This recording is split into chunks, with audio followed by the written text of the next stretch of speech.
ஒன்றைச் சொல்கிறேன், கேளுங்கள். ஒரு நாள் ஒரு கிராமத்தில் கந்தன் என்றொரு விவசாயி இருந்தான். அவன் வீட்டில் ஒரு கோழி இருந்தது. அதன் பெயர் சுந்தரி. சுந்தரி தினமும் ஒரே ஒரு முட்டைதான் போடும். ஆனால் கந்தன் எப்படியாவது அதை வைத்து நிறைய முட்டைகள் பெற வேண்டும் என்று யோசித்தான்.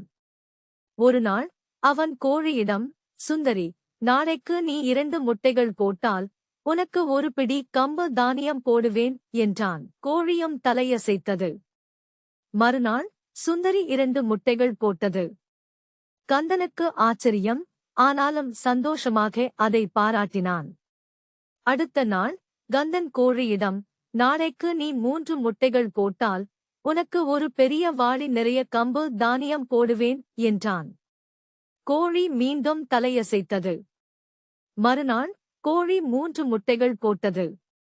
கந்தனுக்கு பேராசை பெருகியது. அவன், சுந்தரி, நாளைக்கு நீ 10 முட்டைகள் போட வேண்டும். அப்படி போட்டால் நீ கேட்பதை எல்லாம் வாங்கித் தருகிறேன் என்றான். கோழி தலையை ஒருமுறை உற்றுப் பார்த்தது. மறுநாள் காலை கந்தன் ஆவலுடன் கோழி கூட்டிற்குப் போய் பார்த்தான்.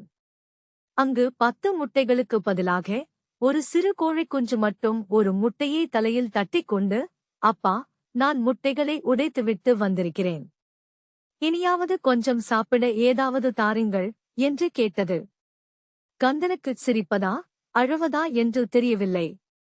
இந்த சேனலுக்கு புதிதாக வரும் நண்பர்கள் சப்ஸ்கிரைப் செய்யவும், லைக், வீடியோவை பகிரவும்.